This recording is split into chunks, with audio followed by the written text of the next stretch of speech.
Hi, my name's Christina, and I'm here to talk to you today about what actually happens when you put alcohol into your body. We're going to talk about what is alcohol, why is it the most popular drug in most countries, and why is it considered what it's considered. So to go ahead and start, alcohol, its actual chemical name is C2H50H CH3CH2OH. Now, that's a really, really long phrase, but all it means is ethanol. So, alcohol, it's a chemical. When it goes into your body, it has chemical reactions, not just with the organs in your body, but with your actual brain and the chemistry that's going on inside of your brain. Okay. Alcohol is the most popular drug in the United States and many other countries. The reason for this? Socially accepted. Alcohol is something that is all around us. You drive by the liquor stores, it's there. You can go to any bar, you can order it. You can order it at meals. You can walk into supermarkets and grab it. It is everywhere. It is socially accepted to have it all over.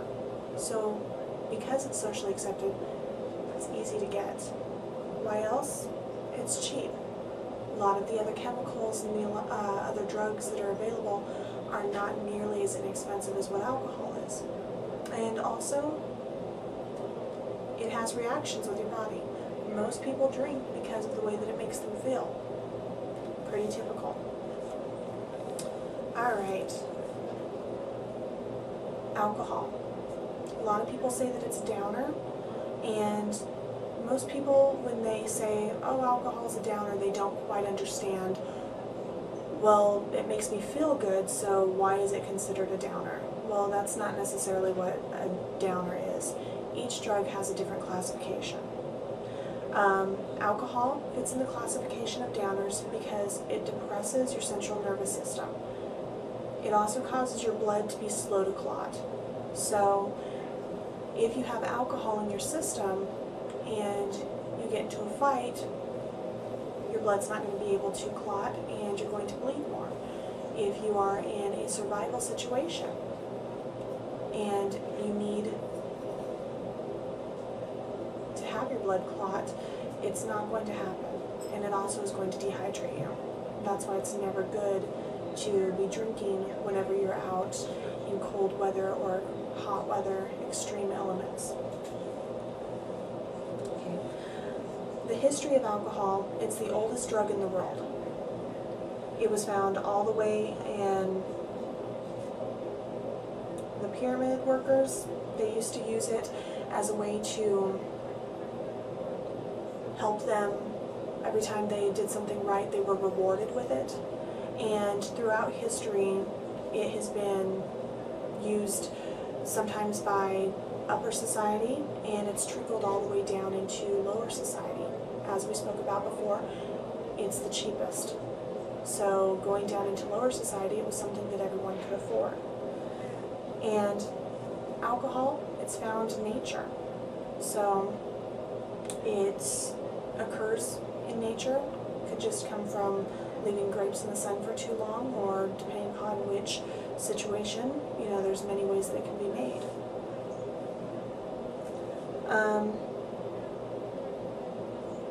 Alcohol throughout history has always had its place in society where it one moment will be loved and the next moment it will be hated. Why? Because alcohol has a tendency to change our behaviors. Anyone knows that when you get drunk, you behave differently than what you do when you're sober.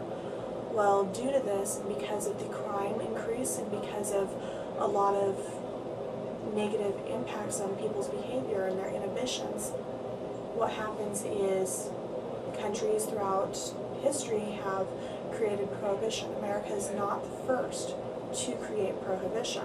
The Chinese did it, the Greeks did it. Why did they change prohibition if alcohol was so bad and caused negative effects? Well, that's easy. Taxes. Okay? Not to mention the fact that it's very hard to control for all the reasons we spoke about before. It is available everywhere. How can you control something that occurs naturally in nature?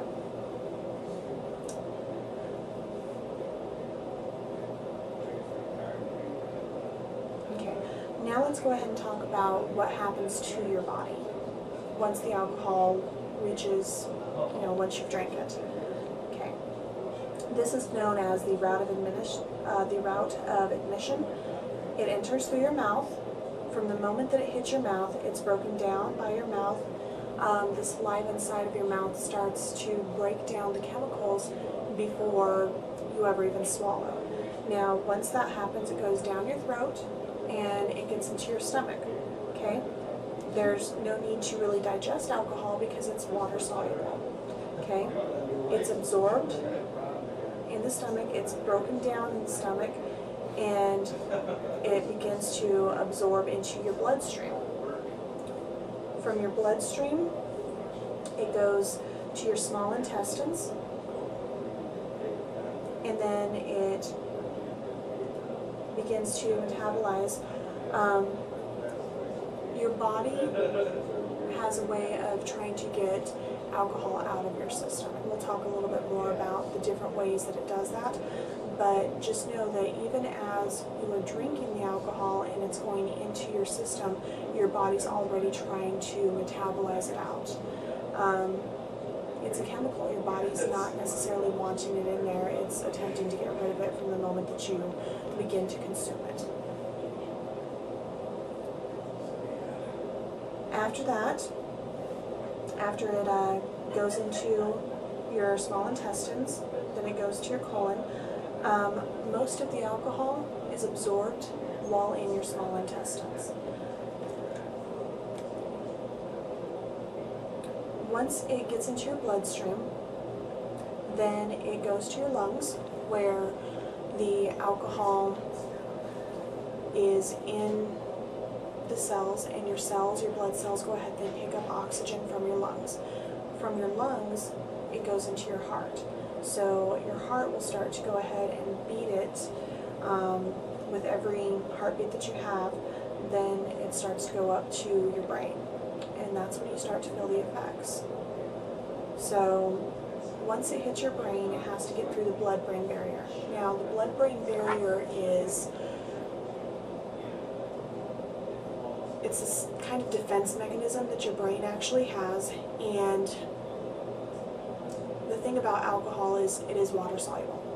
So your body has no real defense against it. Your blood-brain barrier is completely defensive because it's water soluble, it just goes right through. Typically, if a drug is lipid soluble, your blood-brain barrier will be able to hold it off for a little bit to try to give your body time to metabolize it out. Not the case with alcohol, which is why you have so many people getting drunk, so many people actually getting alcohol poisoning, because your body doesn't have a defense to beat it. Once it gets through the blood-brain barrier, okay, its psychoactive effects begin. That's when you start to feel it. That's when it starts to make you feel lightheaded, make you feel dizzy, make you less inhibited, make you more willing to do things that otherwise you typically wouldn't do. Because it depresses the central nervous system, and what your central nervous system is it is the heart and soul of your body. It does the things that you don't have to think about. You don't have to think about blinking. You don't have to think about making your heart beat. You don't have to think about breathing. These are things that your central nervous system controls. These are primal things that your body has through that. Well, what happens is alcohol, being a depressant, it slows that down.